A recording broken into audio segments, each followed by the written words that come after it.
Hello students, welcome to gateway classes. So आज हमारा जो यूनिट 3 चल रही है डेटाबेस में, उसमें हम लेक्चर 6 पढ़ेंगे।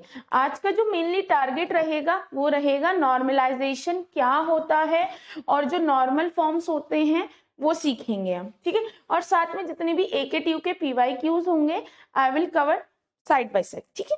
चलिए स्टार्ट करते हैं। सो नॉर्मलाइजेशन होता क्या है? नॉर्मलाइजेशन एक ऐसा प्रोसेस है जिसमें कि हम डेटाबेस में जो रिडंडेंसी होती है या जो डेटा की इंटीग्रिटी होती है उसको हम मेंटेन करते हैं। अब इसका मतलब क्या है? देखो, आप जब डेटाबेस में, डेटाबेस क्या है? डेटा को ऑर्गेनाइज वे में स्टोर करना। जब आप डेटा स्टोर करते हो तो कई बार ऐसे टपल्स होते हैं, ये तो आपको पता है कि देखो इसको हम क्या बोलते हैं, दीज आर एट्रीब्यूट्स, है ना। और इसे क्या बोलते हैं? टपल। ये क्या है? आपके टपल हैं। तो ये आपको पता है, कई बार जब हम डेटा फिल करते हैं तो ऐसी सिचुएशन आती है कि जो आपके टपल्स होते हैं वो रिडंडेंट हो जाते हैं या कोई एट्रीब्यूट ऐसा होता है जिसकी नीड नहीं है या रिपीट हो रहा होता है। या कई बार ऐसा होता है कि आपने सपोज डेटा भरा, ठीक है, तो आपने कोई डेटा भरा, सपोज SSN है, नेम हो गया, रोल नंबर हो गया, या बहुत सारी चीजें हैं, बहुत सारा डेटा भरा, ठीक है। कोई एक ऐसा एट्रीब्यूट है जिसमें कि वो जिस पर्टिकुलर डोमेन से रिलेट करता है, जैसे कि मैं बोलती हूँ कि रोल नंबर मेरा इंटीजर होना चाहिए, गलती से मैंने उसे कुछ गलत भर दिया या उसमें रिपीटिशन हो रहा है या आपकी टेबल को आप यूनिकली आइडेंटिफाई नहीं कर पा रहे हैं, ऐसी कुछ सिचुएशंस को रिजॉल्व करता है नॉर्मलाइजेशन। डेटा जो है कंसिस्टेंट रहे थ्रू आउट, अगर आप कोई चेंज कर रहे हैं तो टेबल में चेंज हो, कहीं भी डिस्क्रिपेंसी ना हो कि एक जगह तो आपने सपोज डिपार्टमेंट HR लिख रखा है और एक जगह HRA ऐसे रिप्रेजेंट हो रहा है, ऐसा नहीं होना चाहिए। तो कंसिस्टेंसी इंटीग्रिटी को मेंटेन करने के लिए हम नॉर्मलाइजेशन का यूज करते हैं। अब नॉर्मलाइजेशन होता कैसे है? रेदर देन कि आप सारे डेटा को एक टेबल में स्टोर करें, यानी कि अगर मैं कॉलेज की बात करूं, जैसे आप कॉलेज में पढ़ते हैं तो एक कॉलेज में क्या डेटा हो सकता है? एक तो फैकल्टी का डेटा हो सकता है, स्टूडेंट का डेटा हो सकता है, कौन सी फैकल्टी किस सेक्शन को पढ़ाती है ये डेटा हो सकता है। एक डेटा ऐसे हो सकता है कि भाई कौन डायरेक्टर लेवल पे है, कौन किस लेवल पे, रेदर देन कि एक पर्टिकुलर टेबल बनाना, उस पर्टिकुलर टेबल में ही सारा डेटा, फैकल्टी का भी एज अ देखो एज अ स्टूडेंट और फैकल्टी अलग रिलेशन होगा, एक कॉलेज के बेसिस पे वी आर एम्प्लॉयज तो अलग अलग रिलेशन होगा। ऐसा ना हो कि सारा डेटा एक ही टेबल में स्टोर करें। Rather than storing the data in a single table, we divide our data into a smaller table so that क्या हो, कंसिस्टेंसी मेंटेन रहे और रिडंडेंसी ना आए। इसी को ही बोलते हैं नॉर्मलाइजेशन। ये इन्वॉल्व करता है कि आप डेटाबेस को स्मॉलर टेबल में डिफाइन करते हैं और उन टेबल के बीच में रिलेशन बनाते हैं। एक टेबल दूसरे टेबल से कैसे रिलेट करती है? फॉरेन की मदद से। आपको पता है ना कि सपोज मेरे पास एक टेबल है, इसमें नेम, क्लास और डिपार्टमेंट है ना। इधर है डिपार्टमेंट नंबर, है ना, डिपार्टमेंट नेम। तो यहाँ पे ये फॉरेन की का काम कर रही है, यहाँ पे ये प्राइमरी की का। तो एक टेबल दूसरे टेबल से रिलेट करते हैं, हम छोटे टेबल्स में डिवाइड करते हैं, उनमें डेटा को एफिशिएंटली और लॉजिकली स्टोर करते हैं। इसे को ही बोलते हैं नॉर्मलाइजेशन। अच्छा, नीड क्या पड़ी? ये तो मैंने बता दिया कि नॉर्मलाइजेशन क्या है, बहुत सारी बड़ी टेबल को स्मॉल स्मॉल टेबल में डिवाइड करना और उन टेबल के बीच में एक दूसरे का relation banana with the help of foreign की। भाई एक टेबल दूसरे टेबल से किसी पर्टिकुलर एट्रीब्यूट के बेसिस पे ही तो कनेक्ट होगी, तो उसे ही हम बोलते हैं नॉर्मलाइजेशन। अब इसकी नीड क्या है? देखो कई बार जब आप डेटा को ना एक ही जगह स्टोर कर रहे होते हो, देखो एक एग्जाम्पल देती हूँ यहाँ पे। अब अगर ये वाला एग्जाम्पल देखा जाए तो देखो एम्प्लॉय आईडी, अगर मैं इसे प्राइमरी की मानती हूँ और ये है आपका employee name, department, department ID and location, तो रिपीट हो रहा है बार बार HR, है ना, रेदर देन इन दो को दो टेबल्स में तोड़ देते तो मेरा रिपीटिशन नहीं होता, रिडंडेंसी नहीं होती। तो ये इशू है कि आपका डेटा रिडंडेंट होता है जब आप एक ही टेबल में बार बार डेटा को स्टोर करते हो तो डुप्लीकेसी आती है। अब देखो डुप्लीकेसी इतना फर्क नहीं डालती, बट आपको पता है कंप्यूटर में डेटा स्टोर होगा तो मेमोरी स्टोरेज बढ़ेगी। भाई नॉर्मल सी बात है कि मेरे पास एक फाइल है, अगर आप अभी डेटाबेस के टर्म में मत समझो, एक फाइल है, ठीक है, वर्ड फाइल है, 2 KB की फाइल है, आप उसकी जितनी कॉपी बनाओगे तो हमेशा 2 KB की बनेगी। एक फाइल को स्टोर करने में कितना समय लगा, 6 KB। अब 6 KB कंप्यूटर की मेमोरी से ही तो जाएगा, तो आपको स्टोरेज का भी ध्यान रखना होता है। और ऑफ कोर्स एक ही चीज को आप बार बार पढ़ोगे तो क्या होगा, इसका ऐसे समझो, भी डेटाबेस के कंटेक्स्ट में मत समझो। आपके पास एक फाइल थी जिसका नाम जे था, है ना, आपने उसकी 3 कॉपी बना रखी थी, है ना, आपने बनाई, चलो ठीक है, स्टोरेज की तो प्रॉब्लम है ही, this is also a problem. But अब एक चीज बताओ, आपने कोई चेंज, अभी आप डेटाबेस को हटा दो, आपने कोई चेंज इस फाइल में किया, फिर थोड़ा दिन बाद नहीं देखा, फिर चेंज इसमें किया, फिर चेंज इसमें किया, तो 3 फाइल अलग अलग है विद डिफरेंट चेंजेस, और आपने उसे 1 महीने बाद खोला तो आपको सिर्फ एक पर्टिकुलर चेंज दिखेगा, या सिर्फ आपने इसमें चेंज किया था इसमें दिखेगा, तो कंसिस्टेंसी भी मेंटेन नहीं रह पाएगी। तो डुप्लीकेसी कंसिस्टेंसी की भी प्रॉब्लम अराइज करती है। तो आपको डेटा की रिडंडेंसी को रिड्यूस करने के लिए आपको नॉर्मलाइजेशन की नीड होती है। ऑफ कोर्स डेटा की इंटीग्रिटी मेंटेन रखने के लिए, जो भी मैंने बताया कंसिस्टेंसी, कि अगर आप कोई चेंज करें तो वो थ्रू आउट शो हो, कोई इफेक्ट ना हो, या ऐसे समझो कि अगर मेरे पास एक मतलब ऐसे समझो कई बार ये होता है ना कि CS में बहुत बच्चा होता है पर मैकेनिकल में कोई बच्चा नहीं है, लेकिन अगर मैं सिर्फ अलग से टेबल ना बनाऊं, सपोज ये CS बिलोंग कर रही है, CS बिलोंग कर रहा है मैकेनिकल, अब सपोज कोई बच्चा है ही नहीं तो मैकेनिकल डिपार्टमेंट भी ना हो कॉलेज में, ऐसा तो नहीं होगा ना। हाँ, मैकेनिकल डिपार्टमेंट है उसमें कोई बच्चा नहीं है, लेकिन अगर मैं सारा डेटा एक ही टेबल में स्टोर करूंगी, अब देखो इस चीज को यहाँ समझो, अगर मेरे पास सपोज अभी आप देखो डिपार्टमेंट 001, डिपार्टमेंट 01 में कितने लोग हैं, 2, डिपार्टमेंट 02 में कितने लोग हैं, 1, अगर मेरे पास कोई एक और डिपार्टमेंट होता, डिपार्टमेंट 3 जो मैकेनिकल से बिलोंग करता है, उसकी डिपार्टमेंट लोकेशन न्यूयॉर्क है, ठीक है,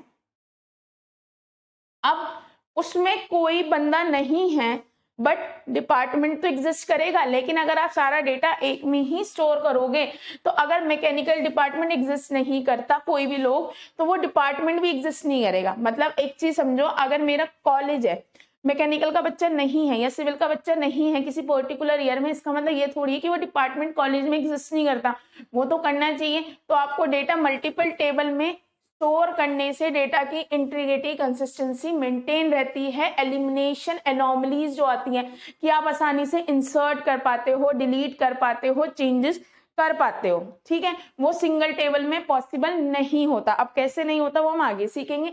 अगला सिंप्लीफाई मेंटेनेंस, आप जो है आसानी से अपडेट कर सकते हो, डिलीट कर सकते हो, क्योंकि जब मल्टीपल, देखो आप कहेंगे मैं मल्टीपल टेबल होगी तो it will create a problem, नहीं, डेटाबेस में टेबल्स जितनी होंगी it will not create a problem. इस चीज को अभी जस्ट हम समझते हैं नेक्स्ट स्लाइड में। अब देखो अगर मेरे पास सिर्फ एक ही टेबल है, ठीक है, तो मुझे प्रॉब्लम क्या आएगी, पहली बात देखो HR 2 बार लिखा हुआ है, न्यूयॉर्क 2 बार लिखा हुआ है, ऐसा कुछ हो सकता था ना भाई, देखो दोनों एक ही डिपार्टमेंट से बिलोंग करते हैं, तो रेदर देन 2 बार लिखने की जगह अगर हम 2 टेबल में लिखते तो एक ही बार लिखा जाता। अब देखो कैसे, इसको साथ साथ समझते हैं। मैंने क्या करा, मेरे पास एम्प्लॉय आईडी प्राइमरी की थी, डिपार्टमेंट नेम था डिपार्टमेंट आईडी, यहाँ पे फॉरेन की का काम कर रही है, और ये क्या है प्राइमरी की, डिपार्टमेंट नेम डिपार्टमेंट लोकेशन। अब पहले वाले केस में क्या था कि भाई मेरी ये डिपार्टमेंट आईडी है, ये डिपार्टमेंट नेम है, डिपार्टमेंट लोकेशन, एलिस और बॉब इनकी एम्प्लॉय आईडी 1 और 2 है, ये दोनों डिपार्टमेंट नंबर 01 से बिलोंग करते हैं, इसका मतलब है ये HR डिपार्टमेंट से बिलोंग करते हैं, और ये दोनों न्यूयॉर्क सिटी से ही बिलोंग करते हैं। अब एक चीज समझो, ये चीज दोनों में क्या है, सेम है, बिल्कुल सेम है। बट इसे 2 बार लिखना पड़ रहा है तो डेटा स्टोरेज बढ़ रहा है। अब अगर मैं एक ही टेबल में लिखूं और किसी वजह से मैं कुछ भी चेंज करूं तो वो दोनों में करना पड़ेगा। ऐसे समझो कि इन फ्यूचर मैं HR को HRA लिखना चाहती हूँ तो मुझे ध्यान रखना पड़ेगा कि जितनी भी एंट्रीज है उन सारी एंट्रीज में HRA हो जाए, HRA हो जाए, और गलती से भी मैं भूल गई तो it will create a problem, है ना। तो ये प्रॉब्लम है एक। दूसरा, अब यहाँ देखो, यहाँ पे क्या है, एलिस और बॉन्ग दोनों किससे बिलोंग करता है, डिपार्टमेंट 1 से। फॉरेन की क्या होती है, वो की होती है जो किसी और टेबल की प्राइमरी की को रेफर कर रही होती है। इसमें सिर्फ वो एट्रीब्यूट्स आ सकती है या फिर वो वैल्यूज आती हैं जो यहाँ बिलोंग करती है ना। अब दोनों किससे बिलोंग करते हैं, डिपार्टमेंट 1 से। तो जो HR 2 बार लिखा जा रहा था वो एक बार ही लिखा गया, न्यूयॉर्क एक बार ही लिखा गया। अब मैं अगर कोई भी चेंज करती हूँ, यहाँ पे HRA करती हूँ तो 2 बार करने की जरूरत नहीं है, क्योंकि ये दोनों किसको रेफर कर रहे हैं, इसको। यानी कि एक बार में ही जो मैं चेंज करती हूँ, अपडेट करती हूँ, उससे कोई दिक्कत नहीं होगी। तो यानी कि जो HR न्यूयॉर्क रिपीट हो रहा था हर बार, अगर मेरे पास 100 एम्प्लॉय हैं जो HR से बिलोंग करते हैं या डिपार्टमेंट 01 से बिलोंग करते हैं, तो बार बार HR न्यूयॉर्क लिखने की जरूरत नहीं है। मुझे सिंपली क्या करना है, 4X डिपार्टमेंट 01 Y 02, बस इतना ही लिखना है। HR न्यूयॉर्क रिपीट नहीं होगा। तो जो कुछ डेटा है रिपीट, जो रिडंडेंसी थी, वो कहीं ना कहीं काफी हद तक रिड्यूस होगी। देखो, हर चीज को तो हम रिड्यूस नहीं कर सकते, बट काफी एंड तक हम चीजों को रिड्यूस कर सकते हैं। ठीक है, पहला पॉइंट तो ये, ठीक है। अपडेट एनॉमलीज, देखो सपोज यही जो मैंने बताया, अगर मैं HR को जरा सा भी कोई चेंज करती हूँ और मेरे पास 1000 एम्प्लॉय थे जो HR डिपार्टमेंट से बिलोंग करते थे, तो मुझे हर एक जगह चेंज करना था इस टेबल में। अगर मेरे पास 100 एम्प्लॉय हैं जो HR से बिलोंग करते हैं और इसकी जगह मैंने यहाँ पे ऐसे लिख दिया HRA, तो मुझे 1000 बार चेंज करना होगा। लेकिन अगर मैं इसे टेबल में डिवाइड करूं तो मुझे 2 बार करने की जरूरत या 10 बार करने की जरूरत नहीं है, बस एक बार कर दिया यहाँ पे HRA। अब ये क्या गया, डिपार्टमेंट 01 से HRA, डिपार्टमेंट 02 से HRA, डिपार्टमेंट 01 से HRA, हजारों हजार अपने आप अपडेट हो जाएंगे। हर टेबल में चेंज करने की जरूरत नहीं है, बस यहीं पे चेंज करूंगी और मेरा काम हो जाएगा। ठीक है, तो यहाँ पे ये जो अपडेशन एनॉमलीज थी, अगर आप सिंगल टेबल में डेटा भरते हैं तो ये जो दिक्कत थी वो नॉर्मलाइजेशन मतलब टेबल्स को तोड़ना स्मॉल स्मॉल पार्ट में। ठीक है, इंसर्शन एनॉमली, यानी कि अब ऐसे समझो इस चीज को, अगर मैं चाहती हूं कि एक मैं कोई न्यू डिपार्टमेंट बनाना चाहती हूँ। देखो ऐसा होता है ना, आप न्यू जैसे कहीं जाते हैं किसी कंपनी में, कोई कंपनी पहले क्लाउड पे वर्क करती है, फिर जो है वो ब्लॉकचेनिंग पे वर्क करना चाहती है, वो एक डिपार्टमेंट लाना चाहती है, चाहे एम्प्लॉय हो या ना हो। या फिर ऐसे समझो, अगर हम अपने कॉलेज में बीटेक चला रहे हैं, बीटेक में पहले CS था, है ना, मैकेनिकल सिविल था, अब जैसे डिवाइड हो गए IT, पहले IT भी पुराना है, IoT, AIML, डेटा साइंस, ये नए आए ना, तो पहले कॉलेज की डेटाबेस एंट्री में ये ब्रांचेस ऐड होंगी, तभी तो बच्चे एनरोल होंगे। बट अगर इस केस की बात की जाए तो इस टेबल में जब तक एक बच्चा नहीं होगा कोई डिपार्टमेंट नहीं आ सकता, क्योंकि आप एम्प्लॉय आईडी को तो नल नहीं रख सकते एज इट इज प्राइमरी की। तो यहाँ पर जब तक एक भी एम्प्लॉय किसी पर्टिकुलर डिपार्टमेंट से बिलोंग नहीं करेगा, आप ऐड नहीं कर सकते, है ना। Can not add a new department without at least 1 employee, क्योंकि यहाँ पर एक ही टेबल थी एम्प्लॉय नाम की। लेकिन अगर मैं यहाँ बात करूं तो मैं यहाँ पे एक न्यू डिपार्टमेंट ऐड कर सकती हूँ।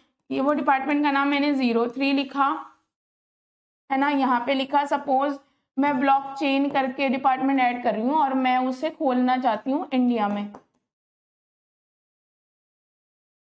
अब इसका मतलब क्या है, एक ये है डिपार्टमेंट, टेबल का नाम है डिपार्टमेंट, इस टेबल का नाम है एम्प्लॉय, है ना। अब ये क्या बोलता है, इसका बोलने का मतलब है there exist a department whose name is D03, whose department name is blockchain, है ना, ब्लॉकचेन, और इट इज इंडिया। अब ये 3 डिपार्टमेंट एग्जिस्ट करते हैं कंपनी में। अब HR डिपार्टमेंट में 2 लोग वर्क करते हैं, IT में 1 वर्क करता है, अभी इसमें कोई वर्क नहीं करता। तो ये आपको अलाउ करता है कि आप कुछ एंट्री कर सकते हो यहाँ, इवन दो यहाँ कोई एंट्री नहीं है। लेकिन अगर आप यहाँ की बात करें तो it is next to impossible, क्योंकि employee ID is primary key, है ना। आपको ये तो दिख रहा हो क्योंकि ये डुप्लीकेट नहीं है। तो एम्प्लॉय आईडी इज, अगर मैं एक ही टेबल लिखती हूँ एम्प्लॉय नाम की, तो employee ID is my primary key, it can't be null, means you cannot add any new department until there is an employee which belong to that particular department, so it will create a problem here, है ना। अब दूसरी problem, late एक बंदा था Charlie, जो IT department से belong करता था, है ना।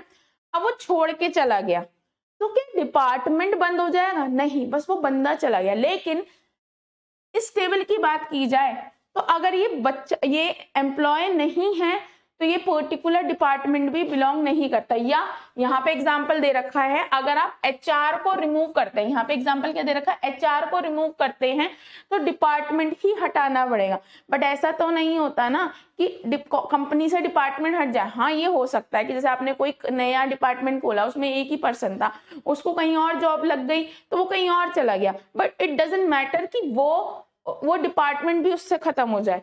अब यहाँ पे अगर आप बात करें कि अगर दोनों ही पर्सन चले गए तो आपको HR डिपार्टमेंट को भी हटाना पड़ेगा, ये तो गलत है। लेकिन यहाँ पे अगर बात की जाए, अगर ये दोनों पर्सन चले गए, इसका मतलब क्या है कि भाई आपने डिलीट कर दिया है, कोई भी पर्सन HR डिपार्टमेंट में फिलहाल नहीं है।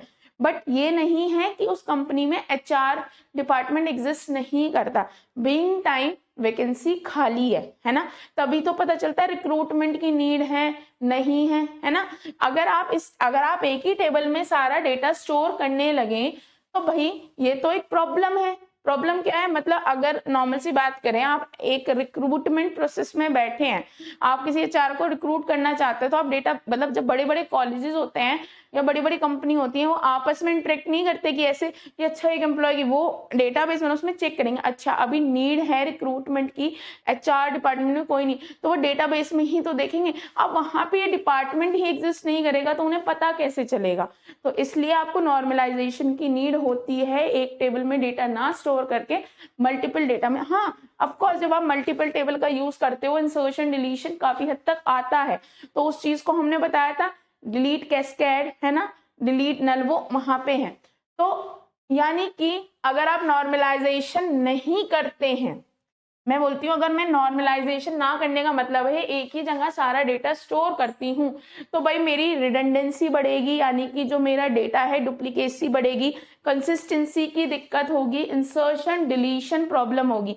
मैं ऐसे ही कुछ इंसर्ट नहीं, देखो टेबल्स में डिवाइड करने पे भी आप ऐसे ही कुछ इंसर्ट नहीं कर सकते, लेकिन आप ऐसा कोई डिपार्टमेंट नहीं बना सकते जिसमें कोई एम्प्लॉय ना हो अगर एक ही टेबल है। लेकिन जब आप मल्टीपल टेबल में स्टोर करोगे तो आप डिपार्टमेंट रख सकते हो विन दोस्त में एम्प्लॉय ना अवेलेबल हो। आप ऐसे ही कोई भी अपडेशन नहीं कर सकते, आप अपडेट करोगे वहां पे भी दिक्कत है, लेकिन ये जो दिक्कत है कि आपको 100 जगह अपडेट करना है। अब एक चीज समझो, ऐसे समझो एक कॉलेज है, कॉलेज में गलती से, मतलब जिसने भरा उसने गलती से ना CS को CS या CS लिख दिया, अब है क्या CSC। तो अगर वो एक ही टेबल में स्टोर करे तो 1000 जगह CSC थोड़ी करेगा, लेकिन अगर उसने मल्टीपल टेबल में स्टोर किया है तो वो एक ही जगह यहाँ पे चेंज करेगा और everybody belong to that particular thing. देखो आप इस चीज को ऐसे समझो कि सिंगल टेबल में आप कहेंगे ना मल्टीपल कॉपीज, देखो सिंगल टेबल में स्टोर करना यहाँ पे डेटाबेस में फायदेमंद होता है रेदर देन सिंगल जगह स्टोर करना, ठीक है। मतलब डेटा को रिपीट में नहीं स्टोर करना है, बहुत सारे डेटा को फर्दर छोटे छोटे पार्ट्स में तोड़ देना। यानी कि देखो यहाँ पे एम्प्लॉय आईडी डिपार्टमेंट नेम एक जगह पड़ा है, डिपार्टमेंट आईडी से ये दोनों कनेक्ट हो गए और कुछ डेटा इधर डाल दिया, तो आपकी ना रिडंडेंसी रहती, आसानी से अपडेट हो जाता है ना, एनॉमलीज आती है, आप डायरेक्टली ऐड और डिलीट कर सकते हैं। हाँ, वो रिस्ट्रिक्शन स्टिल रहेगी कि आप यहाँ पे ऐसा नहीं कह सकते कि यहाँ पे एक पर्सन आया 4, यहाँ पे लिखा है अभिषेक, और यहाँ पे ऐसा कोई डिपार्टमेंट डाल दे जो यहाँ एग्जिस्ट नहीं करता, it is a constraint. But ऐसा नहीं है कि ऐसा यहाँ पे आप आसानी से कर सकते हैं। आप कोई भी एक ऐसा डिपार्टमेंट न्यू बना सकते हैं जो आप ग्रो कराना चाहते हैं, कोई नई टेक्नोलॉजी आई उसको आप अपनी कंपनी में या अपनी कॉलेज में एनरोल कराना चाहते हैं। भाई पहले तो आप अगर मैं कह रही हूँ कि हमारे कॉलेज में IoT या AIML पहले वो रजिस्टर हुए, AKTU ने हमें ये दिया कि हाँ आप बच्चे एनरोल कर सकते हो। पहले तो हमें वो प्रोसेस हुआ ना, तभी तो बच्चे आएंगे। यानी कि हमारे कॉलेज में रजिस्ट्रेशन जहाँ होता है वहां पे शो होने लगा कि आपका कॉलेज में आपके कॉलेज में क्या है, IT है ना, आपके कॉलेज में क्या बोलते हैं DS है। पहले तो डिपार्टमेंट शो हुए ना, तभी तो बच्चे एनरोल हुए। तो यहाँ पे जितनी टेबल्स में डेटा डिवाइड होता है, उनके बीच में रिलेशन होता है, उतना ज्यादा बेटर होता है। ठीक है, तो अब नॉर्मलाइजेशन ये हो गई। अब क्या होते हैं आपके नॉर्मल फॉर्म। नॉर्मलाइजेशन का मतलब है टेबल्स को तोड़ना काफी सारे पार्ट्स में। अब नॉर्मल फॉर्म क्या होता है कि हम अपने डेटा को कितना अच्छा बना पा रहे हैं, उसके काफी सारे नॉर्मल फॉर्म है। यानी कि पहला नॉर्मल फॉर्म कहता है कि डेटा मल्टीपल वैल्यूज में नहीं होता है। दूसरा कहता है कि वो प्राइमरी की पे ही डिपेंड होना चाहिए। तीसरा यानी कि जैसे आप डिफरेंट डिफरेंट कंस्ट्रेंट लगा देते हैं ना कि भाई एक ये बोलता है कि एक बच्चा जैसे होता है 90% वाला, उसको बोलते हैं ना कि तुम्हें तो AKTU के क्वेश्चंस के अलावा ये भी करना है। एक बच्चा 30% का, उसको बोलेंगे इंपॉर्टेंट क्वेश्चन। ऐसे ही हम नॉर्मलाइजेशन का मतलब होता है टेबल्स को छोटे छोटे पार्ट में डिवाइड करना। तो हम एकदम तो बहुत ज्यादा कंस्ट्रेंट नहीं लगा सकते। तो नॉर्मल फॉर्म एक तरह से क्या है कि आप जो है अपने डेटा पे छोटे छोटे क्या कंस्ट्रेंट लगाते हैं। तो सबसे पहला जो नॉर्मल फॉर्म होता है वो होता है फर्स्ट नॉर्मल फॉर्म। आपके पास जो है नॉर्मल फॉर्म, मैं डेफिनेशन अगले लेक्चर में आपको प्रॉपर एक बार लिखवा दूंगी ताकि आपको क्वेश्चन आए तो आप लिख सको। देखो नॉर्मल फॉर्म आपके होते हैं 1NF, 2NF, 3NF, BCNF, 4NF, 5NF। जो मैक्सिमम टेबल्स होती हैं जो हम डेटाबेस को बनाते हैं वो BCNF तक ही रखते हैं। आपके मतलब कंस्ट्रेंट्स लगाते जाते हैं, वो नॉर्मली BCNF तक होते हैं। कुछ ही डेटाबेस में डेटा 5NF तक आता है। और आपके पेपर की बात की जाए तो जो आपका क्वेश्चंस आते हैं न्यूमेरिकल पे, वो इस पे आता है। और जो ये आता है वो यहाँ पे थ्योरेटिकल भी पूछा जा सकता है कि भाई नॉर्मल फॉर्म से बताओ नॉर्मल फॉर्म क्या होता है। मैंने यहाँ पे डेफिनेशन लिखी, नेक्स्ट लेक्चर में आपको नॉर्मल फॉर्म के डेफिनेशन भी लिखवा दूंगी। ठीक है, और जो 4th 5th NF होता है वो नॉर्मल थ्योरेटिकल आता है कि 5th NF को 4th NF को एक्सप्लेन करो। मैं आपको क्वेश्चन भी कराऊंगी बट इसे थ्योरेटिकल बेसिस पे ज्यादा करना, क्योंकि आज से 5-6 सालों से ये थ्योरेटिकल आता है। कई बार ये पूछ लेते हैं explain different type of normal form, then you have to explain first second third, फिर वो थोड़ा थोड़ा आपको एक्सप्लेन करना है ना, उसी के अकॉर्डिंग जैसा क्वेश्चन हो उसी के अकॉर्डिंग आप उसको डिवाइड करना। तो भाई फर्स्ट नॉर्मल फॉर्म कहता क्या है? फर्स्ट नॉर्मल फॉर्म ये कहता है, देखो पहले इसको पढ़ने से पहले बिना लैंग्वेज के समझते हैं।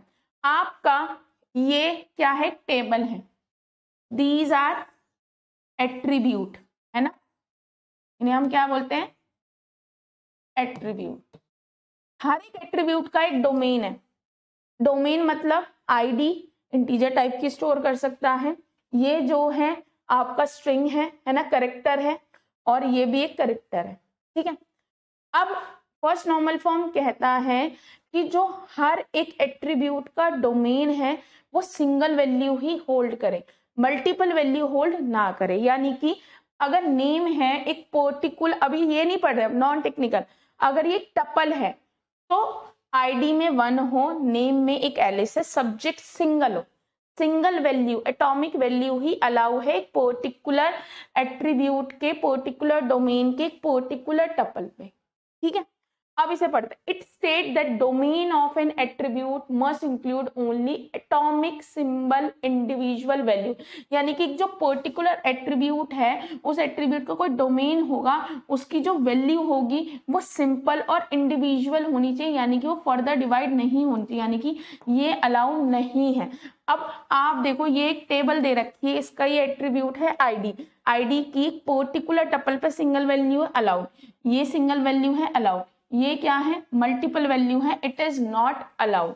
And that value of any attribute in a tuple must be single value from the domain of that attribute. इसका मतलब है देखो, अगर आप पर्टिकुलर एट्रीब्यूट की बात कर रहे हो तो उस पर्टिकुलर एट्रीब्यूट का जो डोमेन है वो डोमेन तो होना ही चाहिए, यानी कि भाई ऑफ कोर्स अगर मैं बोल रही हूँ करेक्टर है तो करेक्टर टाइप की ही वैल्यू होनी चाहिए, अगर ये इंटीजर है तो इंटीजर टाइप की ही वैल्यू होनी चाहिए। लेकिन अगर एक पर्टिकुलर, दिस इज टपल 1, अगर इस पर्टिकुलर टपल की बात की जाए तो ये टपल में इस पर्टिकुलर एट्रीब्यूट में this condition is not satisfy, इस एट्रीब्यूट के डोमेन तो सेटिस्फाई है कि ये डोमेन इसी डोमेन से, लेकिन दो वैल्यू अलाउ नहीं है।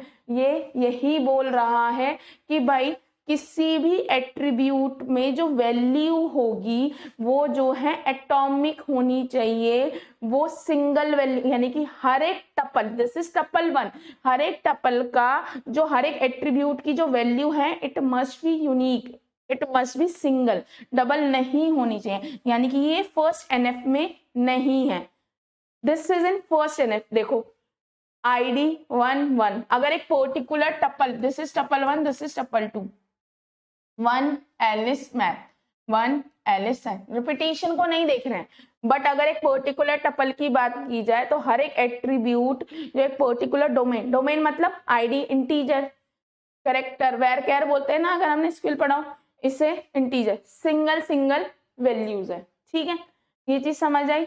अब जो वर्स्ट एनएफ है वो क्या डिसअलाउ करता है, set of values, set of values का मतलब क्या है, पर्टिकुलर एक एट्रीब्यूट है, ये क्या है सेट, ये आप सेट से रिप्रेजेंट करते हैं, तो यानी कि maths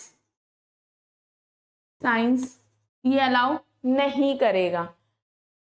tuple of values, tuple of values का मतलब क्या है, मेरे पास एक टेबल है जिसमें नेम और address,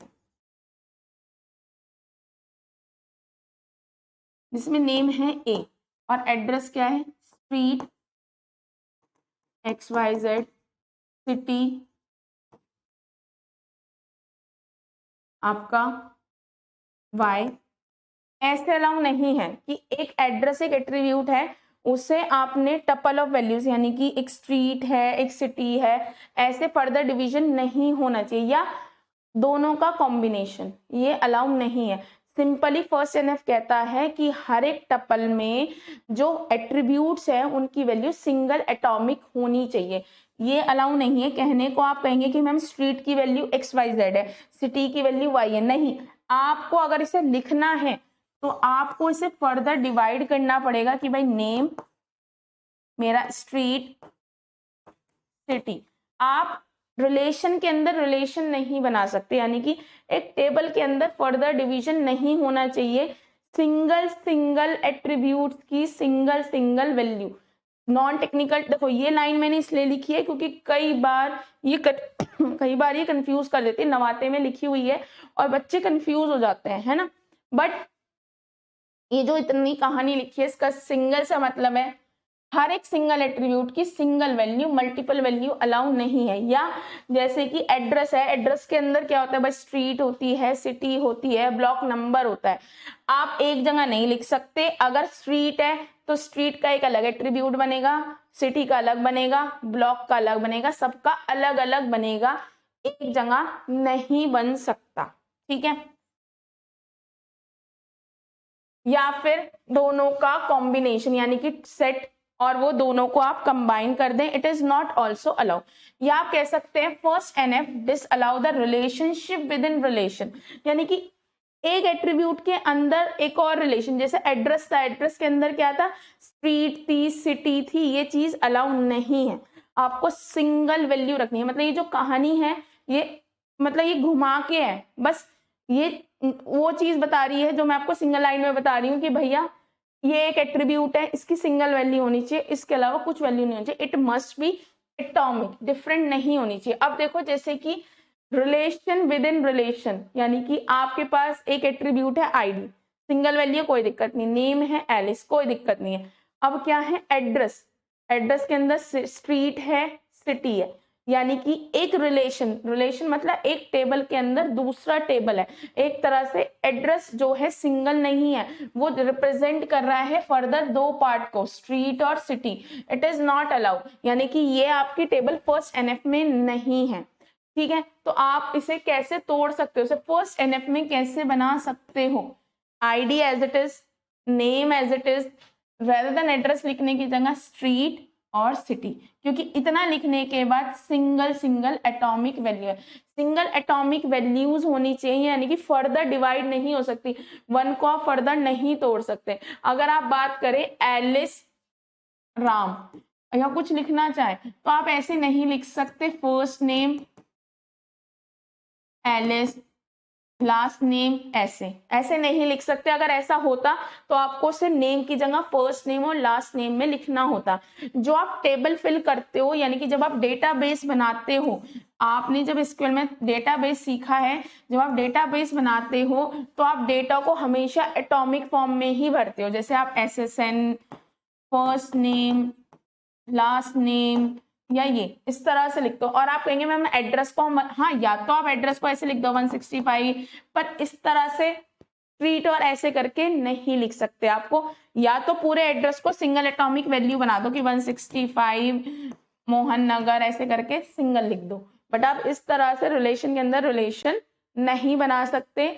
it is not allowed. ठीक है, तो हमेशा हम ये मान के चलते हैं, क्योंकि जो भी हम डेटाबेस में डेटा भरते हैं वो फर्स्ट नॉर्मल फॉर्म में होता है, क्योंकि हमें बोला ही जाता है, यानी कि ये डेटाबेस में पहले से ही रिस्ट्रिक्शन है sorry, you have to fill the value in a single atomic, है ना। लेकिन क्वेश्चंस आते हैं तो आपको ये चीज पता होनी चाहिए कि भाई अगर ऐसा दे रखा है और आपसे पूछा जाए, वैसे तो ये क्वेश्चन नहीं आएगा, थ्योरेटिकली ही लिखना पड़ेगा, क्योंकि जब आपको क्वेश्चन दिए जाएंगे तो डेटा तो नहीं दिया जाएगा, वो आपसे ऐसे वैल्यू देंगे, तो यहाँ तो कोई डेटा भरा नहीं जाता। लेकिन फिर भी आपको पता होना चाहिए कि फर्स्ट एनएफ में क्या दिक्कत आती है, क्योंकि फर्स्ट एनएफ थ्योरेटिकली आ जाता है।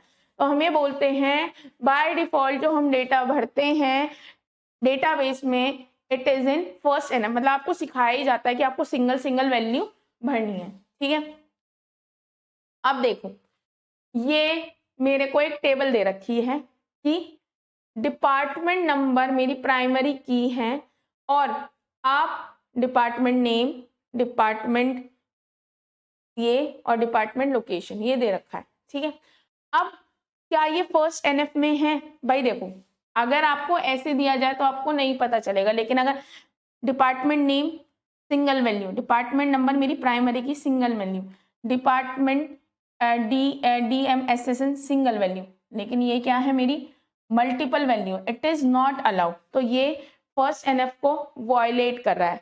अगर आपको टेबल जो है फर्स्ट एनएफ में नहीं दे रखी है तो उसे फर्स्ट एनएफ में कन्वर्ट करने के 3 तरीके हैं।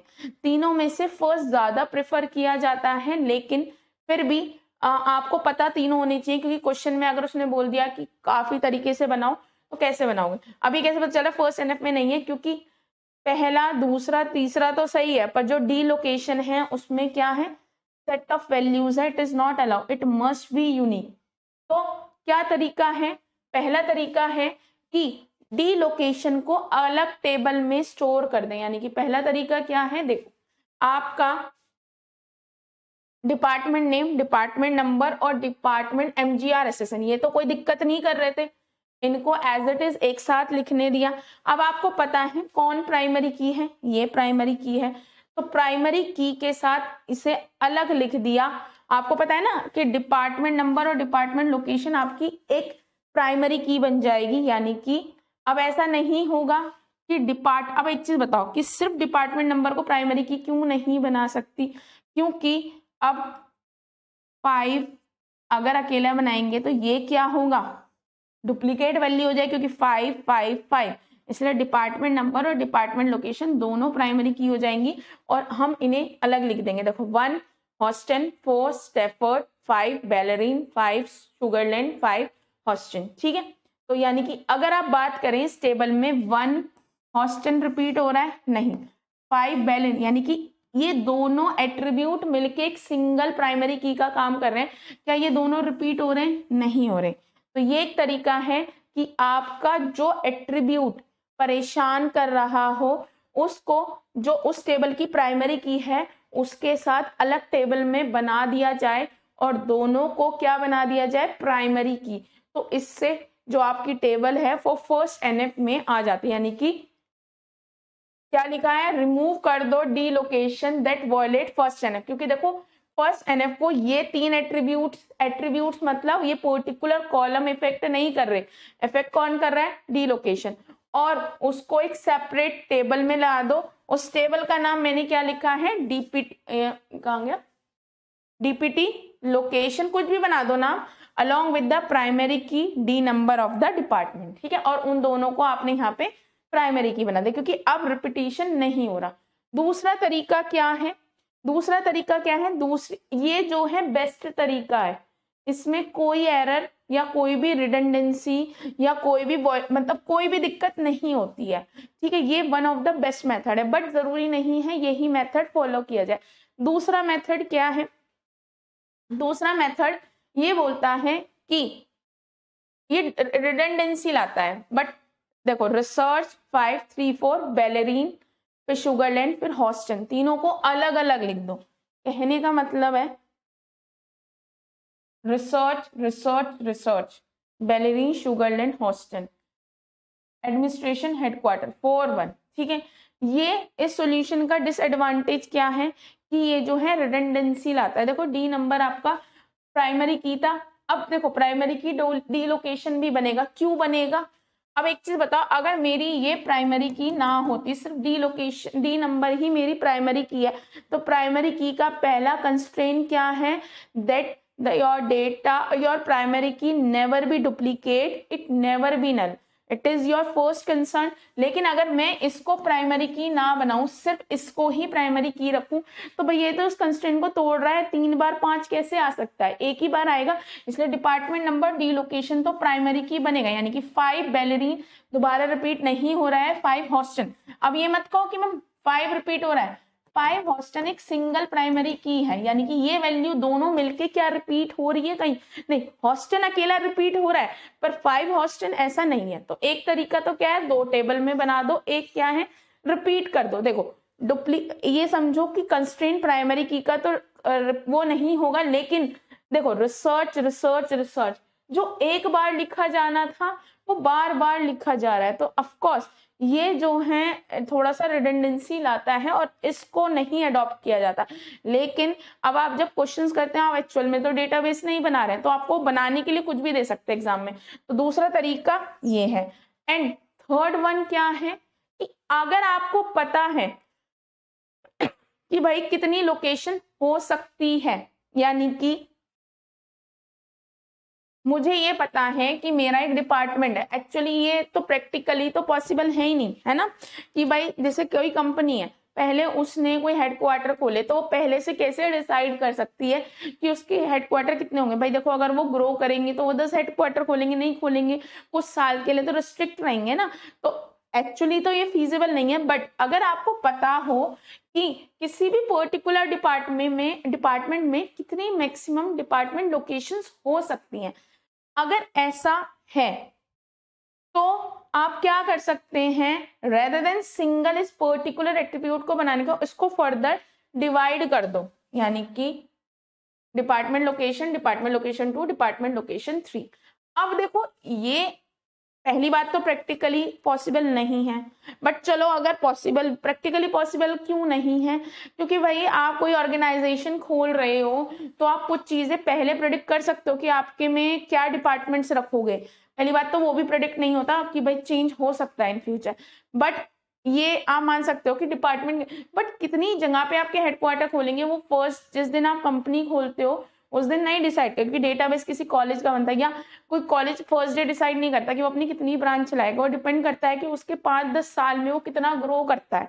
जितना वो ग्रो करता है उसी के अकॉर्डिंग उसके डिपार्टमेंट्स, उसकी लोकेशंस होती हैं। अब कोई कॉलेज ग्रो कर जाएगा तो वो अपनी 10 जगह खोलेगा, ब्रांचेस नहीं करेगा तो कुछ सालों तक रिस्ट्रिक्ट रहेगा, तो आप डिपार्टमेंट लोकेशन नहीं बता सकते। अब देखो, अगर अब सिर्फ एक रिसर्च डिपार्टमेंट है जिसके 3 लोकेशंस हैं, बाकी जगह तो नहीं है, तो बाकी जगह क्या आएगा, नल नल वैल्यूज आ जाएंगी। तो सॉल्यूशन का डिसएडवांटेज सिर्फ ये है कि भाई नल वैल्यूज बहुत ज्यादा लिखनी पड़ती हैं। अगर मोस्ट ऑफ द लोकेशंस आपकी सिंगल सिंगल है तो नल वैल्यू ज्यादा आना भी डेटाबेस में गुड साइन नहीं होता, नहीं प्रेफर किया जाता। तो सबसे ज्यादा जो तीनों में से जो बेस्ट होता है, वैसे तो फर्स्ट एनएफ में ही एंट्री करी जाती है, यानी कि हमेशा हर एक एट्रीब्यूट की वैल्यू एटॉमिक ही मानी जाती है। लेकिन एज इन कई बार हो सकता है, क्योंकि देखो ये चीज अब तो इम्प्लीमेंट हो गई कि आप जो है डेटाबेस में डेटा को फर्स्ट नॉर्मल फॉर्म में ही स्टोर करेंगे, सेकेंड नॉर्मल मतलब आप कभी भी मल्टीपल वैल्यू नहीं देंगे। लेकिन अभी डेटाबेस आज से थोड़ी बन रहा है, बन बहुत समय से रहा है, तो उसी के अकॉर्डिंग ये चीजें बनाई गई। तो ये 3 सॉल्यूशन प्रोवाइड किए गए जिसमें से कि जो फर्स्ट वन है वो बेस्ट माना जाता है। यानी कि फर्स्ट वन कौन सा, फर्स्ट वन ये, जिसमें आप इसको 2 टेबल्स में डिवाइड कर देते हैं, है ना। ये क्या होता है, ये फंक्शनल डिपेंडेंसी होती है। यानी कि जो डी नंबर होता है वो किसको, डी नेम को, डी एमजीआर एसएसएन और डी लोकेशन तीनों को रिट्राइव कर सकता है। ठीक है, तो ये तो फंक्शनल डिपेंडेंसी, इस एरो से कोई फिलहाल कोई मतलब नहीं है। तो ये बेस्ट वन होता है जहां पे आप जो है 2 टेबल्स में डिवाइड करते हैं, क्योंकि ना तो ये रिडंडेंसी से सफर करता है और ये जर्नल वन है, क्योंकि आपको कोई मैक्सिमम लिमिट नहीं लगानी कि मैक्सिमम 3 लोकेशन होगी जो थर्ड वाले में थी। तो बेस्ट वन जो है वो फर्स्ट वन बेस्ट रहता है। In fact if we choose the second one solution, आपको इसे फर्दर तोड़ना पड़ता है। मतलब अगर आप सेकंड वन लेते हैं ना ये वाला, तो आपको फर्दर कई बार सेकंड नॉर्मलाइजेशन, थर्ड नॉर्मलाइजेशन जो आप आगे सीखेंगे उसमें फर्दर तोड़ना पड़ेगा, क्योंकि कहीं ना कहीं ये रिडंडेंसी प्रोवाइड कर रहा है। अब तोड़ना कैसे पड़ेगा वो हम धीरे धीरे सीखते जाएंगे। अच्छा, first normal form also disallow multiple valued attribute that are themselves composite, यानी कि जैसे कि एसएसएन एक सिंगल एटॉमिक वैल्यू है, ई नेम भी सिंगल एटॉमिक। अब कंपोजिट एट्रीब्यूट पढ़े थे, अभी देखो जैसे कि मैं बोलती हूँ कंपोजिट एट्रीब्यूट ईआर डायग्राम में इससे रिप्रेजेंट होते हैं।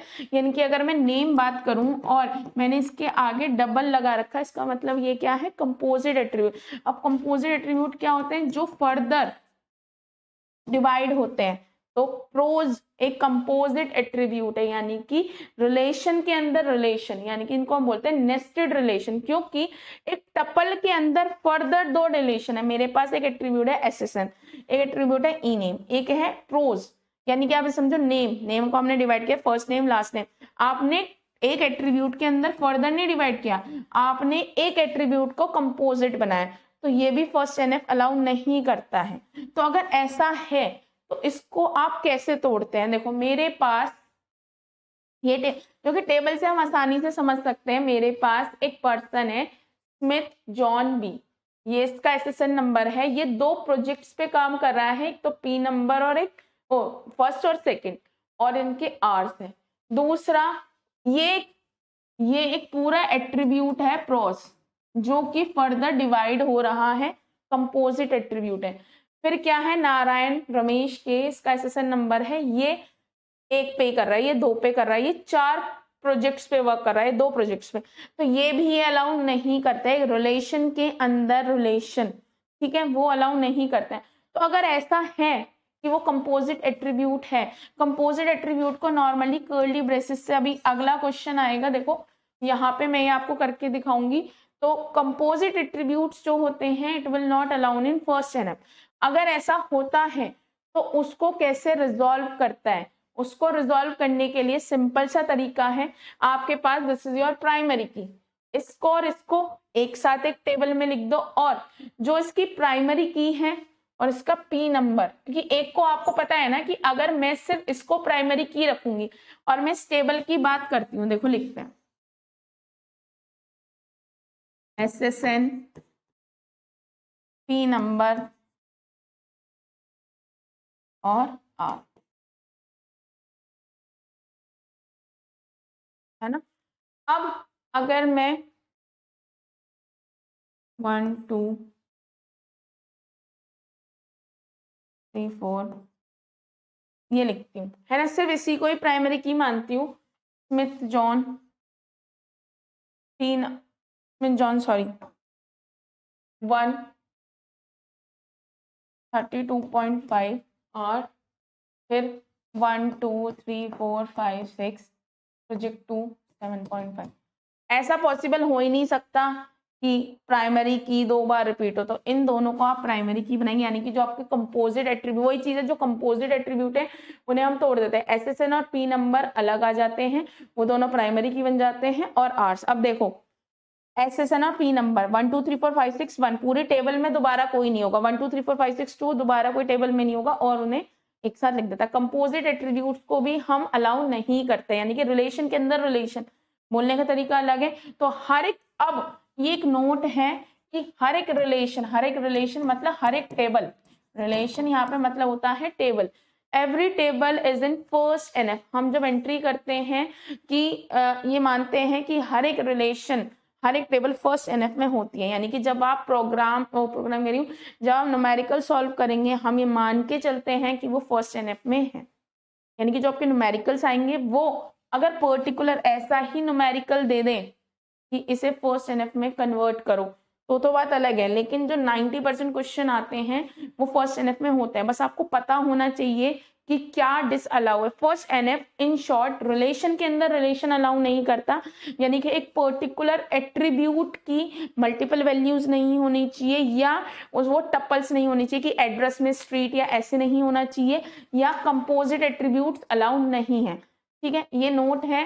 This every relation is in first nf because the formal definition of a relation state the value of all attribute must be atomic, क्योंकि एक फॉर्मल डेफिनेशन है कि हर एक टेबल का जो एट्रीब्यूट है उसकी वैल्यू एटॉमिक होनी चाहिए। ये बोला जाता है जब डेटाबेस बनवाया जाता है, तो हम ये बोल सकते हैं every relation is in first normal form, यानी कि अब आप कहेंगे मैम जब every relation is in first normal form, ये चीज पहले से ही पता है तो what's the need of doing this, है ना।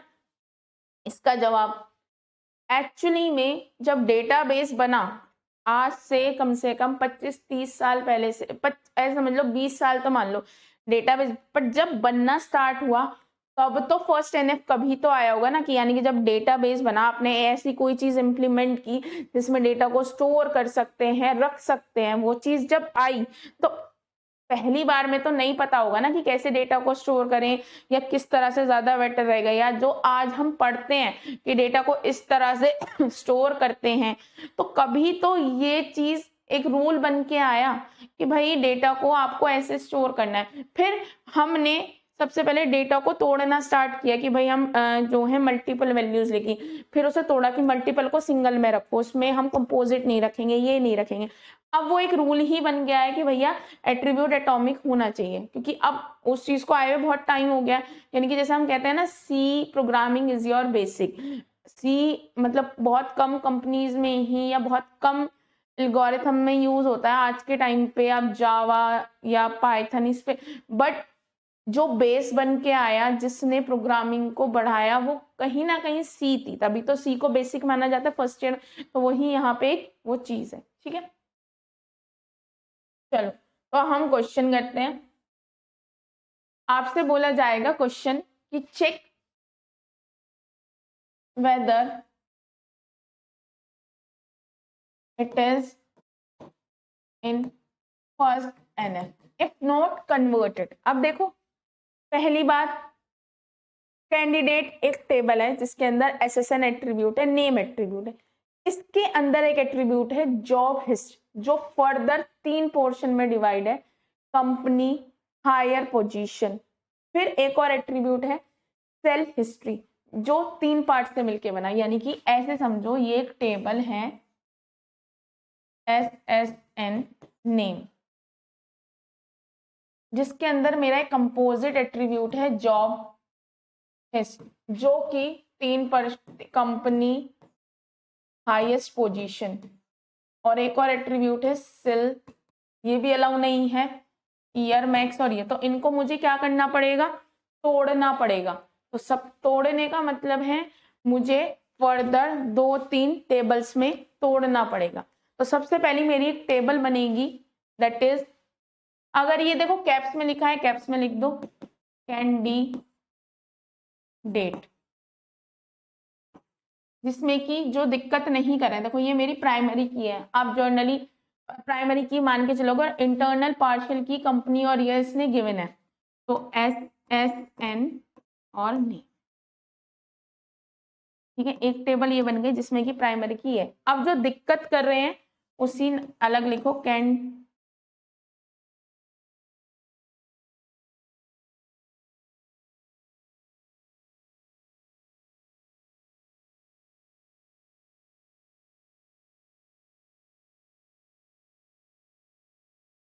अब जो ये प्राइमरी की थी इसको लिखो, आपको सिखाया था ना कि देखो जो टेबल में डिवाइड करते हैं तो इसकी प्राइमरी की और एक न्यू प्राइमरी की बनाते हैं, तो एक तो ये रहेगी ही, साथ में इंटरनल पार्शियल की का मतलब है जो अकेले नहीं कर सकती बट इस पोर्शन को यूनिकली आइडेंटिफाई कर सकती है। जॉब हिस्ट के जो ये दो एट्रीब्यूट है इन्हें यूनिकली आइडेंटिफाई कर सकती है, यानी कि जो P नंबर है 1 और 2 वैसे तो नहीं कर सकता, लेकिन 1 और 2 यूनिकली आइडेंटिफाई इन दोनों को कर सकता है। प्रोजेक्ट नंबर 1 पे इतना वर्क हुआ है, प्रोजेक्ट नंबर 2 पे इतना वर्क हुआ है, और किसने किया है, स्मिथ जॉन ने प्रोजेक्ट नंबर 1 पे इतना किया है, इस पे इतना, यानी कि पार्शियली ये यूनिकली आइडेंटिफाई कर सकते हैं। तो पार्शियल की को उठाते हैं जो कि क्या है, कंपनी, इन दोनों को प्राइमरी की बनाया, और अगला क्या डाला,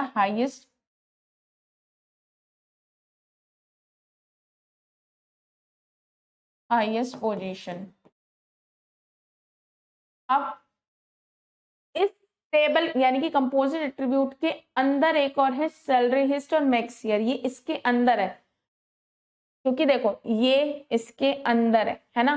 तो अब एक और टेबल बनेगी, मतलब कि ये जो जॉब हिस्ट्री के अंदर एक और फर्दर डिवीजन है, देखो ये पहला है, ये इसके अंदर है, तो अब एक और टेबल बनेगी कैंडिडेट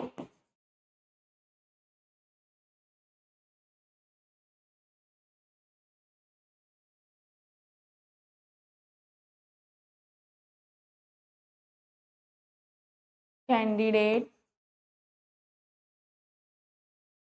जॉब हिस्ट और क्या है,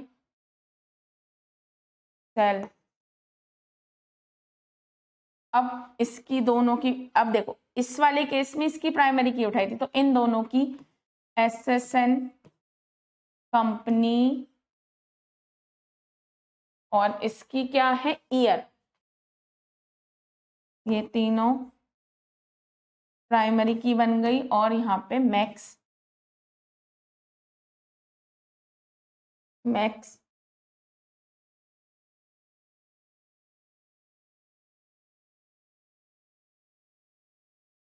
तो इस तरह से रेदर देन एक ही टेबल में करने की जगह आप कहेंगे मैम हमें कैसे, देखो ये कर्ली ब्रेसेस यहाँ बंद हो रहे हैं और ये यहाँ बंद हो रहे हैं, तो यानी कि ये वाला इसके अंदर है, यानी कि जॉब हिस्ट के अंदर और फर्दर डिवीजन है।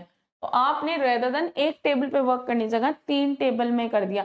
3 टेबल में करने के बाद ये जो 3 टेबल बन के आई, हर एक टेबल जो है फर्स्ट NF में ही होगी। सिर्फ यही एक क्वेश्चन नवाते में दे रखा है, आपके क्वेश्चन फर्स्ट NF में नहीं आते, मतलब आपको सिर्फ अगर आपको देखना है कैसे डिवाइड करना है, कर्ली ब्रेसेस देखने हैं। देखो पहला कर्ली ब्रेसेस ये है, दूसरा कर्ली ब्रेसेस ये है, ये इसके अंदर है, तो सबसे पहले क्या करना है, इसकी जो प्राइमरी की है इसको अलग लिखो, फिर इसको लिखो और फिर इसको, ठीक है।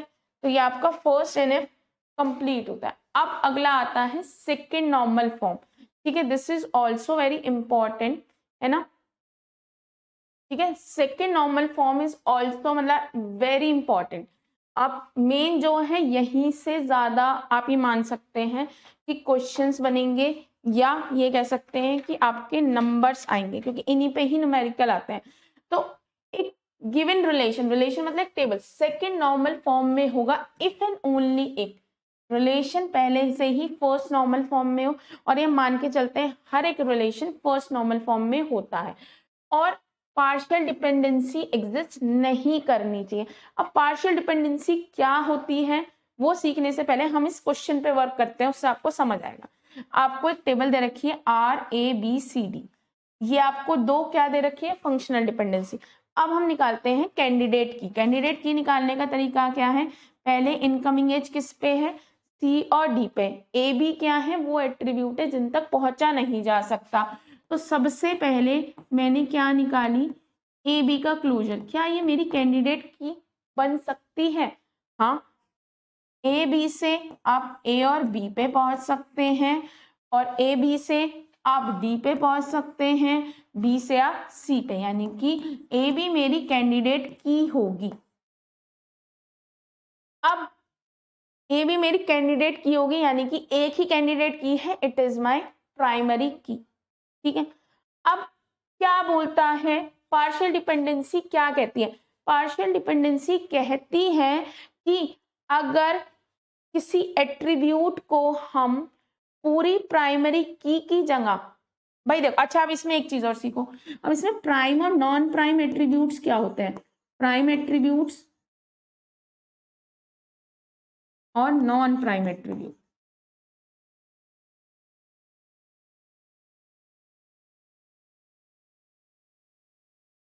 प्राइम एट्रीब्यूट वो होते हैं जो कैंडिडेट की का पार्ट होते हैं, यानी कि AB। नॉन प्राइम एट्रीब्यूट्स क्या होते हैं, जो कि कैंडिडेट की का पार्ट नहीं होते, C और D। अब पार्शियल डिपेंडेंसी क्या होती है, पार्शियल डिपेंडेंसी कहता है कि अगर आप किसी नॉन प्राइम एट्रीब्यूट को, प्राइम की बात नहीं कर रही हूं, और प्राइम से मुझे कोई दिक्कत नहीं है, अगर आप किसी नॉन प्राइम एट्रीब्यूट को रेदर देन कंप्लीट कैंडिडेट की जगह किसी प्राइम एट्रीब्यूट से निकाल पाओ, तो उसे बोलते हैं पार्शियल डिपेंडेंसी। यानी कि आप किसी भी नॉन प्राइम एट्रीब्यूट को rather than complete candidate key पे डिपेंड ना होके आप उसके किसी पार्ट से निकाल पाओ। देखो, ए बी मेरी क्या है, कैंडिडेट की है। आप ए बी को किससे आप ए बी की मदद से क्या निकाल पा रहे हो, डी। तो इसमें पार्शियल डिपेंडेंसी नहीं है, कंप्लीट कैंडिडेट की पे ही डिपेंड है, कंप्लीट कैंडिडेट की ही डी को निकाल सकती है। लेकिन ये क्या बोल रहा है, बी से आप किसको निकाल सकते हो, सी को। यानी कि यहाँ पे जो नॉन प्राइम एट्रीब्यूट है जो कि सी है, वो non prime attribute completely A B पे ना डिपेंड होके उसके पार्ट से निकल सकता है, और इसी को ही हम बोलते हैं पार्शियल डिपेंडेंसी। और यही बोला जाता है कि सेकेंड नॉर्मल फॉर्म में पार्शियल डिपेंडेंसी अलाउ नहीं है।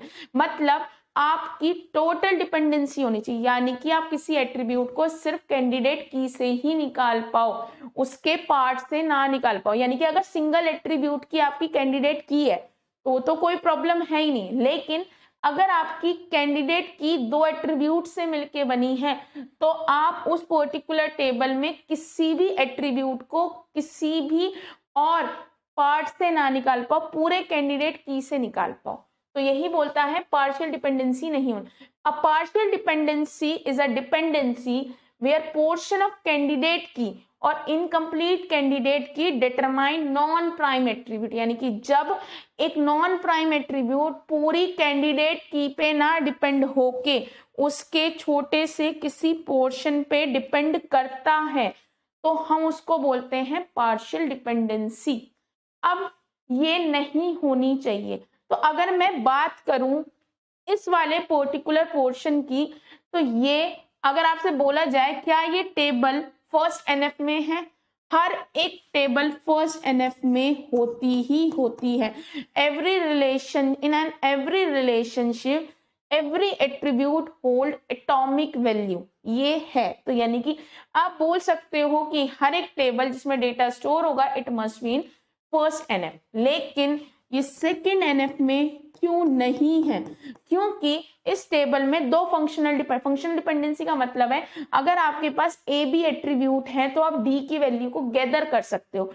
ये तो ठीक है क्योंकि इसके हिसाब से कैंडिडेट की ये है, लेकिन इस फंक्शनल डिपेंडेंसी की वजह से आप पूरी कैंडिडेट की पे ना डिपेंड होके आप जो है सिर्फ बी पे यानी कि बी से ही सी को निकाल सकते हैं। अच्छा, अब इससे प्रॉब्लम क्या है? देखो एक चीज समझो, मेरे पास ए और बी है, ऐसा हो सकता है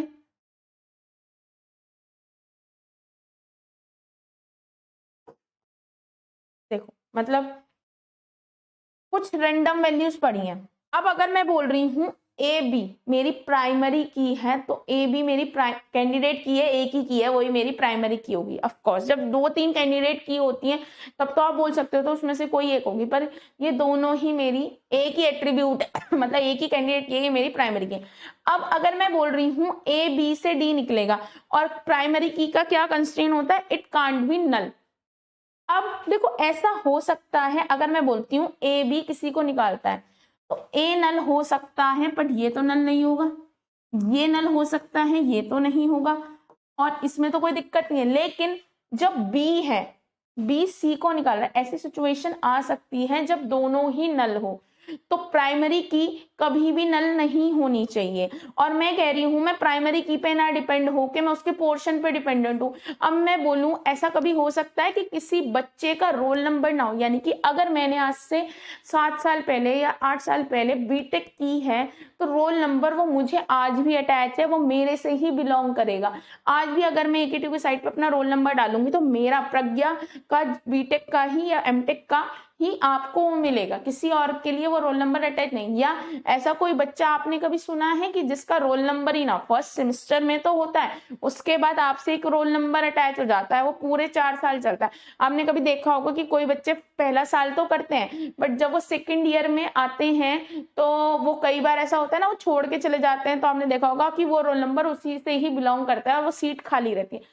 तो वही यहाँ चीज है कि भाई आपका जो कोई भी एट्रीब्यूट है वो पर्टिकुलर एक कैंडिडेट की पे ही डिपेंड हो, क्योंकि अगर वो बी से निकाल रहा है और ऐसी कोई सिचुएशन आ गई कहीं कि बी अवेलेबल ही नहीं होगा तो फिर यहाँ तो दिक्कत आएगी।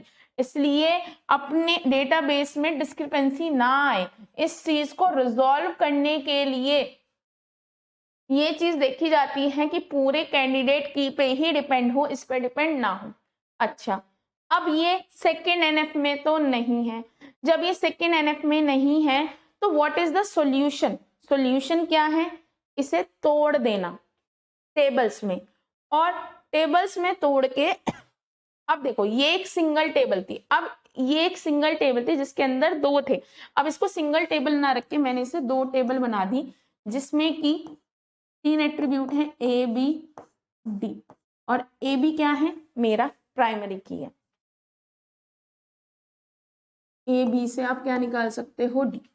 दूसरी टेबल क्या है? R2, जिसमें कि आपका बी सी एट्रीब्यूट्स हैं और बी मेरी की है। अब ये जो टेबल है ये दोनों क्या है? सेकंड नॉर्मल फॉर्म है, यानी कि एक सिंगल टेबल को आपने दो टेबल में, तो अब कहेंगे मैम सेकंड नॉर्मल फॉर्म में कैसे कंफर्म करिए? भाई फर्स्ट नॉर्मल फॉर्म में तो होते ही होते हैं। अब देखो ये क्या है? ए बी मेरी एक प्राइमरी की है यानी कि कैंडिडेट की है। आपके पास 3 एट्रीब्यूट है। आप ये देखो, अगर आप इसकी बात करें, मेरे पास अगर सिर्फ इसकी बात करें R1 की, I have this single functional dependency and this is my D attribute. Incoming as A B पे नहीं है, ए बी पे ट्राई करूंगी तो ए बी से तीनों एट्रीब्यूट मिल रहा है, तो A B is my candidate key और वही मेरी प्राइमरी की है, और ए की फंक्शनल डिपेंडेंसी और कैंडिडेट की पे ही डिपेंड कर रहा है डी, तो ये मेरा सेकंड नॉर्मल फॉर्म में। अब यहाँ पे क्या है? दूसरी टेबल है जिसमें सिर्फ ए की फंक्शनल डिपेंडेंसी है, बी से आप सी को निकाल सकते हैं। अब सी पे इनकमिंग एज है, बी पे नहीं है, बी का क्लोजर निकालोगे तो क्या मिल जाएगा? सी, यानी कि सारे एट्रीब्यूट मिल गए, तो बी इज माई कैंडिडेट की है ना। अब ए की कैंडिडेट की है, वही प्राइमरी की है, तो भैया बी पे ही तो डिपेंड कर रहा है, सी किसी और पे डिपेंड नहीं कर रहा। तो इस टेबल को मैंने दो में तोड़ दिया और ये मेरा क्या बन गया? सेकेंड नॉर्मल फॉर्म में है। अच्छा, ये मेरा सेकेंड नॉर्मल फॉर्म में है, हो गया। अब यहाँ पे क्या है? अब आपसे पूछा जाए कि अगर एक फंक्शनल डिपेंडेंसी दे रखी है और आपको चेक करना है कि भैया वो पार्शियल डिपेंडेंसी है या नहीं, यानी कि आपसे कई बार मैं आपको आगे मैंने डिफरेंस बताऊंगी 7 मार्क्स के अकॉर्डिंग, लेकिन अगर आपसे 2 मार्क्स में पूछा जाए कहीं पार्शियल डिपेंडेंसी क्या है, पार्शियल डिपेंडेंसी का मतलब है जब आप किसी एट्रीब्यूट को या किसी नॉन प्राइम एट्रीब्यूट को ड्राइव कर सको किसी प्राइम एट्रीब्यूट से, रेदर देन वो non prime attribute complete candidate key पे ना डिपेंड होके पार्शियली किसी पर्टिकुलर प्राइम एट्रीब्यूट पर डिपेंड हो, उसे हम बोलते हैं पार्शियल डिपेंडेंसी। और अगर ऐसा ना हो, यानी कि हर एक नॉन प्राइम एट्रीब्यूट उस टेबल के अंदर हर एक कैंडिडेट की से ही, प्राइम एट्रीब्यूट से नहीं, कैंडिडेट की से ही निकले, उसे बोलते हैं टोटल डिपेंडेंसी। यानी कि whenever we find every non-prime attribute from the candidate key only, then that particular table has every functional dependency is in 2 second normal form। ठीक है, बाकी मैं आगे आपको डिफरेंस लिखवाऊंगी, बट अभी जैसे 2 मार्क्स के अकॉर्डिंग आप ऐसे लिख सकते हैं। तो अगर आपसे बोला जाए कि कैसे चेक करें, या तो ए जो है सबसेट हो कैंडिडेट की का, भाई ए जो है सबसेट हो एंड बी जो है नॉन, आपने प्राइम एट्रीब्यूट, अब इसी से एक क्वेश्चन आता है, सपोज मैं मानती हूं A B is my candidate key, let, है ना,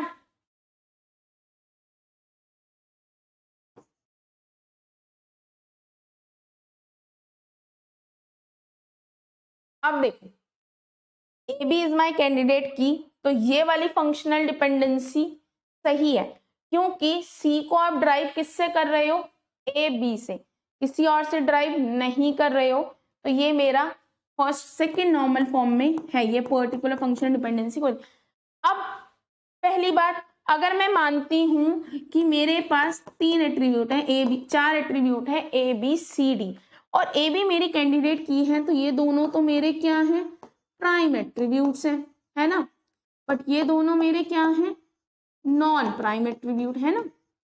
तो एक नॉन प्राइम एट्रीब्यूट को कैंडिडेट की ही ड्राइव कर रही है, ठीक है जी।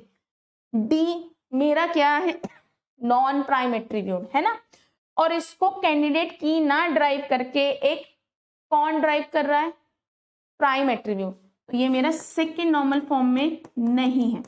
लेकिन पार्शियल की होने का मतलब ए जो है सबसेट हो कैंडिडेट की का, सबसेट मतलब पोर्शन हो, ए किससे बिलोंग कर रहा है, ए बी से, और साथ में जिसको वो ड्राइव कर रहा हो वो क्या होना चाहिए, नॉन प्राइम, ये दोनों कंडीशन होनी चाहिए, यानी कि एक साइड तो पार्शियल हो और एक साइड क्या हो, आपका नॉन प्राइम एट्रीब्यूट हो, तो सेकेंड नॉर्मल फॉर्म में नहीं है। अब ये क्या लिखा है, A tends to be, A is a subset of candidate key, इधर की साइड का ऑफकोर्स सबसेट है, लेकिन ये एक नॉन प्राइम एट्रीब्यूट नहीं है, B is a prime attribute, तो ये वाला सेकेंड नॉर्मल फॉर्म में है। ये मतलब लिखा हुआ है पर बच्चे से गलत करके आते हैं। अब समझो इसने क्या बोला है, पार्शियल डिपेंडेंसी कब होगी, अगर ये दोनों कंडीशन सेटिस्फाई होंगी, एक नहीं both condition must be satisfy, and वो बोथ कंडीशन क्या है कि भैया जो इधर की साइड है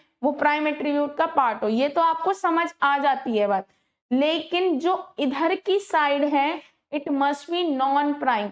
अगर इधर का जैसे ए किसको ड्राइव कर रहा है, बी को, कहने को ये बेकार की बात है, लेकिन हम सेकेंड नॉर्मल फॉर्म में प्राइम पे वर्क नहीं कर रहे, हमारी प्रॉब्लम है कि एक कैंडिडेट की नॉन प्राइम एट्रीब्यूट को ड्राइव करे, एक प्राइम को ड्राइव कर रहे हैं, उसको हम अभी कंटेक्स्ट में ले ही नहीं रहे।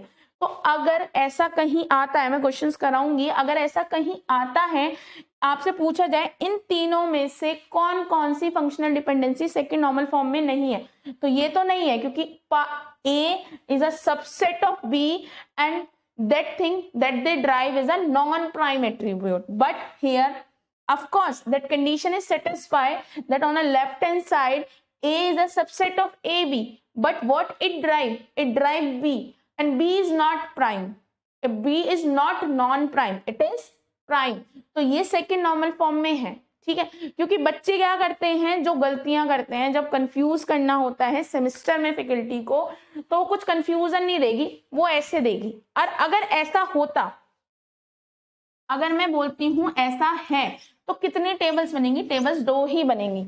एक टेबल बनेगी R1 ABC, AB is my prime, और इसके अंदर आपका AB टेंड्स टू C और A टेंड्स टू B आ जाएगा, क्योंकि मुझे उससे फर्क नहीं पड़ रहा कि एक प्राइम प्राइम को ड्राइव कर रहा है। और R2 में क्या आता?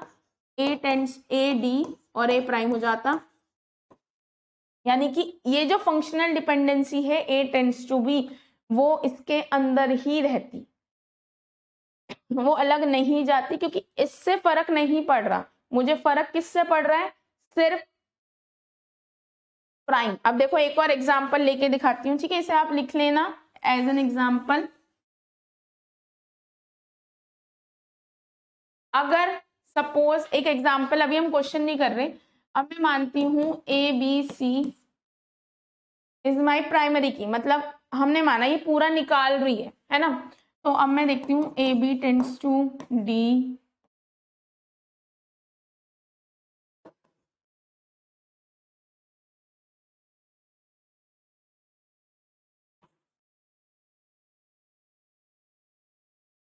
ठीक है, ये था आपकी, ये फंक्शनल डिपेंडेंसी दे रखी है, और आपके पास टेबल क्या है? ABCD,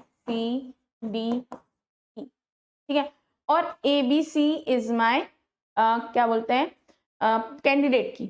मतलब ये एक एग्जाम्पल है। आप कहेंगे मैम AB है ना, अच्छा C ले लेते हैं, ठीक है, ABC हमने मान लिया, ये एक एग्जाम्पल है। ये मतलब ये मत लेना कि ये निकाल रहा है भाई ABC से D, हाँ, तो ABC हो गया खत्म। हो सकता है A से ही अकेले निकल रहा, I am just taking an example. यहाँ पे मेरा मोटिव करेक्ट कैंडिडेट की निकालना नहीं है, सेकंड नॉर्मल फॉर्म समझाना है ना। तो अगर मैं बात करूं ABC पे D डिपेंड कर रहा है, यानी कि ये सेकंड नॉर्मल फॉर्म है, B पे E डिपेंड कर रहा है। अब मैं इसमें बताऊं, अगर मैं बात करूं प्राइम एट्रीब्यूट की, तो प्राइम एट्रीब्यूट तो मेरे ABC हैं, और जो नॉन प्राइम है वो D और E है। तो एक ये क्या है? Alpha tends to beta, alpha is a subset of prime, यानी कि beta is a subset of candidate key, और इधर की साइड जो बीटा है वो नॉन प्राइम, यानी कि सेकंड नॉर्मल फॉर्म में नहीं है बिल्कुल भी, है ना। अब अगर बात की जाए B tends to C, B एक सबसेट है कैंडिडेट की का, बट ये नॉन प्राइम नहीं है, ये क्या है? प्राइम है। ये क्या है? सेकंड नॉर्मल फॉर्म है। अगला A किसको ड्राइव कर रहा है? C को, तो it is also in second normal form, ठीक है। तो यानी कि अब अगर मैं तोड़ना चाहूं तो टेबल कैसे टूटेगी? ये टूटेगी ABC, ABC मेरी प्राइमरी की, ABCD, ABC मेरी प्राइमरी की है, ABC मिलके D मिल रहा है, B टेंड्स टू C आ रहा है, A टेंड्स टू C आ रहा है, और दूसरी टेबल बनेगी R2 जिसमें BE होगा, B प्राइमरी की होगी और B टेंड्स टू। तो ये चीज जो है मेनली याद रखने की है। We are only working on non-prime attribute. We are here not working on prime. So if any prime attribute drive any prime attribute, so we don't consider it that particular functional dependency is in second normal form. मतलब ये एक point है, यहाँ पे आप ये मत कहना कि मैम ये तो मतलब A B ही सबको ड्राइव कर रहा है या A। यहाँ पे मेरा मोटिव कैंडिडेट की नहीं, वो तो मैं आपको समझा चुकी, मेरा मोटिव था कि प्राइम नॉर्म। जब हम थर्ड नॉर्मल फॉर्म में आएंगे तो we are working on about ये जो प्राइम नॉन प्राइम की है उस प्रॉब्लम को रिजॉल्व करेंगे। यहाँ पे वो हम रिजॉल्व नहीं कर रहे हैं, ठीक है। So we are totally working on non prime one, ठीक है। यानी कि जो आपका पार्शियल डिपेंडेंसी है वो कहती है कि जब एक नॉन प्राइम, पर्टिकुलरली इस लाइन को आपको याद रखना है, ठीक है। अब इसको सेकंड नॉर्मल फॉर्म को कर लिया है, हम इसके क्वेश्चंस कुछ न्यूमेरिकल्स नेक्स्ट लेक्चर में करेंगे, ठीक है। और इस पे आपके के ट्यू के क्वेश्चंस आते हैं, वो मैं आपको नेक्स्ट लेक्चर में कराऊंगी। मतलब अब आपको सेकंड नॉर्मल फॉर्म समझ आ गया है, नेक्स्ट लेक्चर में हम सेकंड नॉर्मल फॉर्म के कुछ न्यूमेरिकल करेंगे और थर्ड नॉर्मल फॉर्म को समझेंगे। ठीक है, थैंक यू।